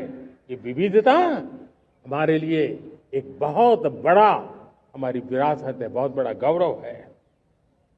हमने प्रयागराज के महाकुंभ में देखा भारत की विविधता को कैसे जिया जाता है। एक स्थान पर करोड़ों लोग, एक ही भाव, एक ही प्राण, एक ही प्रयास, दुनिया के लिए बहुत बड़ा अजूबा है। महाकुंभ की वो सफलता भारत की एकता की, भारत के सामर्थ्य की दुहाई देती है। साथियों, हमारा देश भाषाओं की विविधता से बहुत ही भरा हुआ है, पुलकित है। और इसलिए हमने मराठी, असमिया, बांग्ला, पाली, प्राकृत को क्लासिकल लैंग्वेज का दर्जा दिया है। और मेरा मत है हमारी भाषाएं जितनी विकसित होगी, हमारी सभी भाषाएं जितनी समृद्ध होगी, हमारे नॉलेज के सिस्टम को भी उतना ही बल मिलने वाला है। और हमारी वो ताकत है, आज जब डेटा का जमाना है ना, तो ये ताकत दुनिया के लिए भी बड़ी ताकत बन सकती है। इतना सामर्थ्य हमारी लैंग्वेज में। हमें हमारी सभी भाषाओं पर गर्व होना चाहिए। हमारी सभी भाषाओं के विकास के लिए हर किसी ने बनते हुए प्रयास करना चाहिए। साथियों, पांडुलिपि में हमारे ज्ञान के भंडार पड़े हैं, लेकिन उसके प्रति उदासीनता रही है। इस बार हमने ज्ञान भारतम योजना के तहत देश भर में जहां भी हस्तलिखित ग्रंथ है, जहां पांडुलिपियां हैं, सदियों पुराने जो दस्तावेज हैं, उनको खोज खोज करके आज की टेक्नोलॉजी का उपयोग करते हुए उस ज्ञान की समृद्धि को आने वाली पीढ़ियों के लिए काम आए, उस दिशा में काम कर रहे हैं। मेरे प्यारे देशवासियों, हमारा स्पष्ट मत है, यह देश सिर्फ सरकारें नहीं बनाती है, ये देश राज सत्ता पर विराजमान लोग ही नहीं बनाते हैं, ये देश शासन की धुरा संभालने वाले नहीं बनाते हैं। ये देश बनता है कोटि कोटि जनों के पुरुषार्थ से, ऋषियों के, मुनियों से, वैज्ञानिकों के, शिक्षकों के, किसानों के, जवानों के, सेना के, मजदूरों के, हर किसी के प्रयास से देश बनता है। हर किसी का योगदान होता है, व्यक्ति का भी होता है, संस्थाओं का भी होता है। आज मैं बहुत गर्व के साथ एक बात का जिक्र करना चाहता हूं। आज से 100 साल पहले एक संगठन का जन्म हुआ, राष्ट्रीय स्वयंसेवक संघ। 100 साल की राष्ट्र की सेवा एक बहुत ही गौरवपूर्ण स्वर्णिम पृष्ठ है। व्यक्ति निर्माण से राष्ट्र निर्माण के संकल्प को लेकर के 100 साल तक मां भारती का कल्याण का लक्ष्य लेकर के लक्षावधि स्वयंसेवकों ने मातृभूमि के कल्याण के लिए अपना जीवन समर्पित किया है। सेवा, समर्पण, संगठन और अप्रतिम अनुशासन, ये जिसकी पहचान रही है, ऐसा राष्ट्रीय स्वयंसेवक संघ दुनिया का ये सबसे बड़ा एनजीओ है। एक प्रकार से 100 साल का उसका समर्पण का इतिहास है। आज लाल किले की प्राचीर से 100 साल की इस राष्ट्र सेवा की यात्रा में योगदान करने वाले सभी स्वयंसेवकों को आदरपूर्वक स्मरण करता हूं और देश गर्व करता है राष्ट्रीय स्वयंसेवक संघ की इस 100 साल की भव्य समर्पित यात्रा को, और हमें प्रेरणा देता रहेगा। मेरे प्यारे देशवासियों, हम समृद्धि की ओर जा रहे हैं, लेकिन समृद्धि का रास्ता सुरक्षा से गुजरता है। पिछले 11 वर्षों में राष्ट्र सुरक्षा, राष्ट्र रक्षा, राष्ट्र के नागरिकों की रक्षा, इन सभी मोर्चों पर हमने पूरे समर्पण भाव से काम किया है। हम बदलाव लाने में सफल हुए हैं। यह देश जानता है कि हमारे देश का बहुत बड़ा जनजातीय क्षेत्र नक्सलवाद की चपेट में, माओवाद की चपेट में पिछले कई दशकों से लहूलुहान हो चुका था। सबसे ज्यादा नुकसान मेरे आदिवासी परिवारों को हुआ। आदिवासी माताओं बहनों ने अपने सपने के होनहार बच्चों को खो दिया। नौजवान बेटे गलत रास्ते पर खींच लिए गए, भटकाए गए, उनकी जीवन को तबाह कर दिया गया। हमने फौलादी हाथ से काम लिया। एक समय था कभी 125 से ज्यादा जिलों में नक्सलवाद अपनी जड़ें जमा चुका था। माओवाद की चंगुल में हमारे जनजातीय क्षेत्र, हमारे जनजातीय नौजवान फंसे हुए थे और आज 125 जिलों में से कम होते होते हम 20 पर ले आए हैं। उन जनजातीय समाज की सबसे बड़ी हमने सेवा की है। और आप देखिए, एक जमाना था जब बस्तर को याद करते ही माओवाद, नक्सलवाद, बम बंदूक की आवाज सुनाई देती थी। उसी बस्तर में माओवाद नक्सल से मुक्त होने के बाद जब बस्तर के नौजवान ओलंपिक करते हैं, हजारों नौजवान भारत माता की जय बोल करके खेल के मैदान में उतरते हैं, पूरा वातावरण उत्साह से भर जाता है। ये बदलाव देश देख रहा है। जो क्षेत्र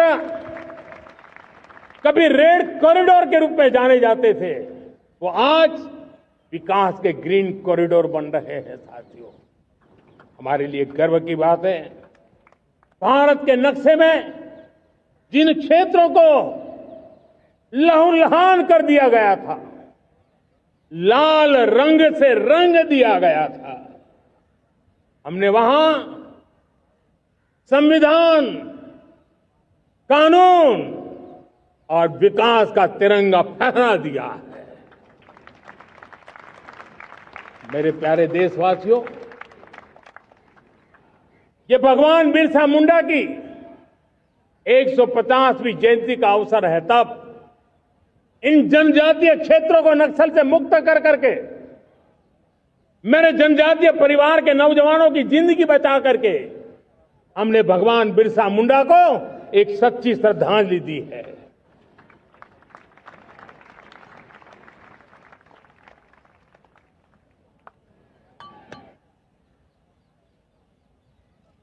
मेरे प्यारे देशवासियों, मैं आज देश के सामने एक चिंता, एक चुनौती के संबंध में आगाह करना चाहता हूं। षड्यंत्र के तहत, सोची समझी साजिश के तहत देश की डेमोग्राफी को बदला जा रहा है। एक नए संकट के बीज बोए जा रहे हैं और ये घुसपैठिए मेरे देश के नौजवानों की रोजी रोटी छीन रहे हैं। एक घुसपैठिए मेरे देश की बहन बेटियों को निशाना बना रहे हैं। ये बर्दाश्त नहीं होगा। ये घुसपैठिए भोले भाले आदिवासियों को भ्रमित करके उनकी जमीनों पर कब्जा कर रहे हैं। ये देश सहन नहीं करेगा। और इसलिए मेरे प्यारे देशवासियों, जब डेमोग्राफी परिवर्तन होता है, सीमावर्ती क्षेत्रों में डेमोग्राफी में परिवर्तन होता है, तब राष्ट्रीय सुरक्षा के लिए संकट पैदा होता है। देश की एकता, अखंडता और प्रगति के लिए ये संकट पैदा, सामाजिक तनाव के बीज बो देता है। और कोई देश अपना देश घुसपैठियों के हवाले नहीं कर सकता है। दुनिया का कोई देश नहीं कर सकता है, तो हम भारत को कैसे कर सकते हैं?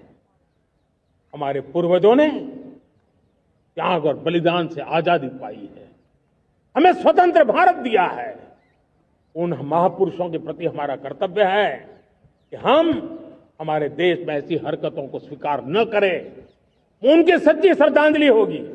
और इसलिए मैं आज लाल किले की प्राचीर से कहना चाहता हूं, हमने एक हाई पावर्ड डेमोग्राफी मिशन शुरू करने का निर्णय किया है। ये मिशन, इस मिशन के द्वारा ये जो भीषण संकट नजर आ रहा है, भारत पे मंडरा रहा है जो संकट है, उसको निपटाने के लिए तय समय में सुविचारित, सुनिश्चित रूप से अपने कार्य को करेगा। उस दिशा में हम आगे बढ़ रहे हैं। मेरे प्यारे देशवासियों, कल जन्माष्टमी का पावन पर्व है। भगवान श्री कृष्ण का जन्मोत्सव देश में मनाया जाता है। साथियों, जब मुझे भगवान श्री कृष्ण याद आते हैं तो हम देख रहे हैं कि पूरे विश्व में आज युद्ध के तौर तरीके बदल रहे हैं। हमने देखा है कि भारत युद्ध के हर नए तौर तरीकों को निपटने में समृद्ध है। हमने ऑपरेशन सिंदूर में दिखा दिया है टेक्नोलॉजी में जो भी महारत थी। पाकिस्तान ने हमारे सैन्य ठिकानों पर, हमारे एयरबेस पर, हमारे संवेदनशील स्थानों पर, हमारे आस्था के केंद्रों पर, हमारे नागरिकों पर मिसाइल्स, ड्रोन अनगिनत मात्रा में उन्होंने वार किया। देश ने देखा है, लेकिन देश को सुरक्षित रखने के जो प्रयास पिछले 10 साल में हुए हैं, उस ताकत का परिणाम था कि उनके हर हमले को हमारे जाबाजों ने और हमारी टेक्नोलॉजी ने तिनके की तरह बिखेर दी।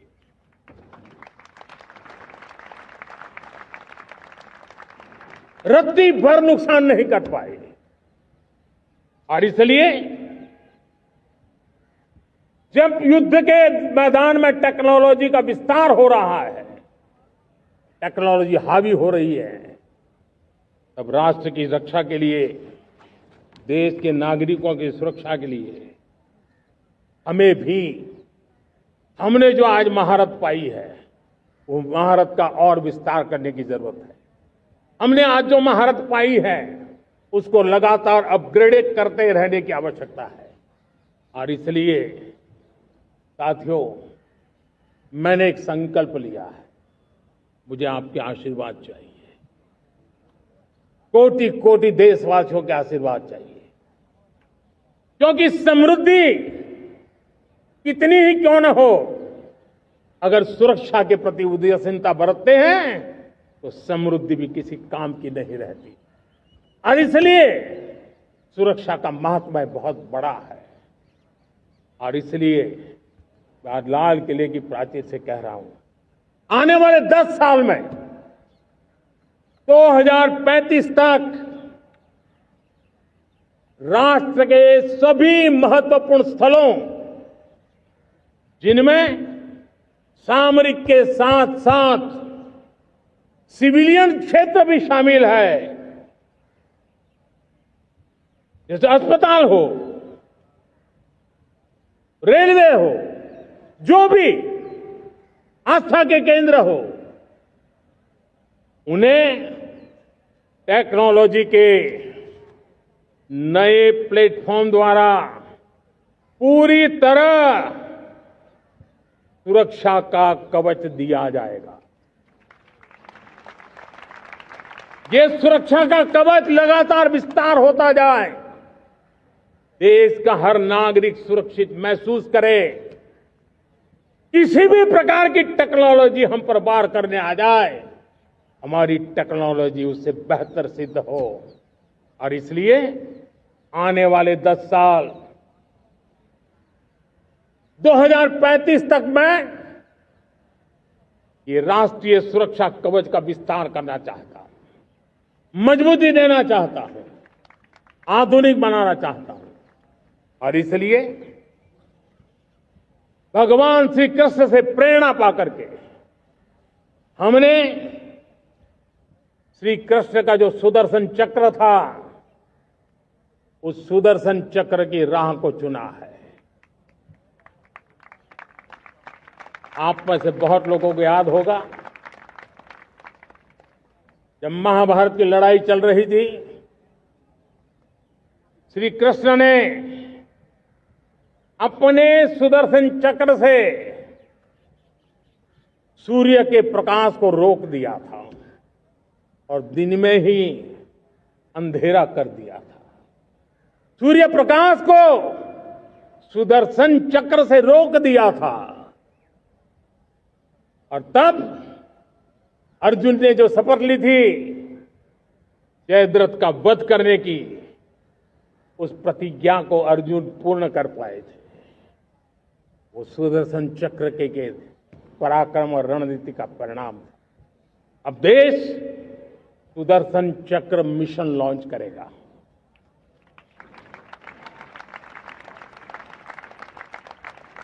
ये मिशन सुदर्शन चक्र एक पावरफुल वेपन सिस्टम दुश्मन के हमले को न्यूट्रलाइज तो करेगा ही करेगा, लेकिन कई गुना ज्यादा दुश्मन पर हिट बैक करेगा।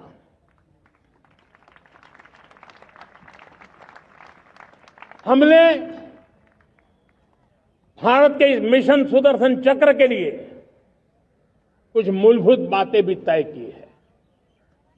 आने वाले 10 सालों में हम उसको प्रखरता से आगे बढ़ाना चाहते हैं। एक तो ये पूरी आधुनिक सिस्टम, इसके लिए रिसर्च, डेवलपमेंट, उसकी मैन्युफैक्चरिंग हमारे देश में ही हो, हमारे देश के नौजवानों के टैलेंट से हो, हमारे देश के लोगों के द्वारा बनी। दूसरा, एक ऐसी व्यवस्था होगी जो वॉरफेयर के हिसाब से भविष्य में क्या क्या संभावनाएं हैं उसका हिसाब किताब लगा करके +1 की स्ट्रेटेजी वर्कआउट करेगी। और तीसरा, सुदर्शन चक्र की एक ताकत थी, वो बहुत ही प्रिसाइज, जहां जाना था वहीं जाता था और वापस श्री कृष्ण के पास लौट के आता था। हम इस सुदर्शन चक्र के द्वारा भी टारगेटेड प्रिसाइज एक्शन के लिए भी व्यवस्था को विकसित करने की दिशा में आगे बढ़ेंगे। और इसलिए युद्ध के बदलते तौर तरीकों में राष्ट्र की सुरक्षा, नागरिकों की सुरक्षा के लिए मैं बड़े प्रतिबद्धता के साथ इस कार्य को आगे बढ़ाने के लिए वचन देता हूं। मेरे प्यारे देशवासियों, जब हम लोकतंत्र की बात करते हैं, स्वतंत्र भारत की बात करते हैं, तब हमारा संविधान हमारे लिए सर्वोच्च दीप स्तंभ होता है, हमारा प्रेरणा का केंद्र होता है। लेकिन आज से 50 साल पहले भारत के संविधान का गला घोंट दिया गया था, भारत के संविधान के पीठ पे छुरा भोंक दिया गया था, देश को जेल खाना बना दिया गया था, आपातकाल लगा दिया गया था, इमरजेंसी थोप दी गई थी। इमरजेंसी के 50 साल हो रहे। देश की किसी भी पीढ़ी ने संविधान की हत्या के इस पाप को कभी भूलना नहीं चाहिए। संविधान की हत्या करने वाले पापियों को नहीं भूलना चाहिए। और हमें भारत के संविधान के प्रति अपने समर्पण को और मजबूती देते आगे बढ़ना चाहिए। वो हमारी प्रेरणा है। मेरे प्यारे देशवासियों, मैंने इसी लाल किले से पंच प्रण की बात कही थी। मैं आज लाल किले से फिर से एक बार मेरे देशवासियों का पुनः स्मरण जरूर करना चाहता हूं। विकसित भारत बनाने के लिए न हम रुकेंगे, न हम झुकेंगे। हम परिश्रम की पराकाष्ठा करते रहेंगे और अपनी आंखों के सामने 2047 में विकसित भारत बना करके रहेंगे। मेरे प्यारे देशवासियों, हमारा दूसरा प्रण है कि हम हमारे जीवन में, हमारी व्यवस्थाओं में, हमारे नियम कानून परंपराओं में गुलामी का एक भी कण अब बचने नहीं देंगे। हम हर प्रकार की गुलामी से मुक्ति पाकर के ही रहेंगे। मेरे प्यारे देशवासियों, हम अपनी विरासत पर गर्व करेंगे। हमारी पहचान का सबसे बड़ा आभूषण, सबसे बड़ा गहना, सबसे बड़ा मुकुटमणि हमारी विरासत है। हम विरासत का गर्व करेंगे। मेरे प्यारे देशवासियों, इन सब के लिए एकता, ये मंत्र सबसे बड़ा शक्तिशाली मंत्र है और इसलिए एकता की डोर को कोई काट न सके, ये हमारा सामूहिक संकल्प होगा। मेरे प्यारे देशवासियों, मां भारती के प्रति कर्तव्य निभाना ये पूजा से कम नहीं है, तपस्या से कम नहीं है, आराधना से कम नहीं है। और उसी भाव से हम सब मातृभूमि के कल्याण के लिए परिश्रम की पराकाष्ठा करते हुए 2047 विकसित भारत के लक्ष्य को पार करने के लिए अपने आप को अपा देंगे, अपने आप को झोंक देंगे। जो भी सामर्थ्य है, कोई भी अवसर को छोड़ेंगे नहीं। इतना ही नहीं, नए अवसरों को निर्माण करेंगे और निर्मित करने के बाद हम 140 करोड़ देशवासियों के सामर्थ्य से आगे बढ़ते ही रहेंगे, बढ़ते ही रहेंगे, बढ़ते ही रहेंगे। मेरे प्यारे देशवासियों, हमें याद रखना है, 140 करोड़ देशवासियों को याद रखना है, परिश्रम में जो तपा है, परिश्रम में जो तपा है, उसने ही तो इतिहास रचा है। परिश्रम में जो तपा है, उसने ही तो इतिहास रचा है। जिसने फौलादी चट्टानों को तोड़ा है, जिसने फौलादी चट्टानों को तोड़ा है, उसने ही समय को मोड़ा है। जिसने फौलादी चट्टानों को तोड़ा है, उसने ही समय को मोड़ा है। और समय को मोड़ देने का भी, समय को मोड़ देने का भी यही समय है, सही समय है। मेरे प्यारे देशवासियों, एक बार फिर आप सबको आजादी के इस महान पर्व की अनेक अनेक शुभकामनाएं देता हूं, बहुत बहुत बधाई देता हूं। मेरे साथ बोलेंगे, जय हिंद, जय हिंद, जय हिंद। भारत माता की, भारत माता की, भारत माता की। वंदे, वंदे, वंदे। बहुत बहुत धन्यवाद। जनगण मन अधिनायक जय हे भारत भाग्य विधाता। पंजाब सिंध गुजरात मराठा द्राविड़ उत्कल बंग। विंध्य हिमाचल यमुना गंगा उच्छल जगति तरंग। तव शुभ नामे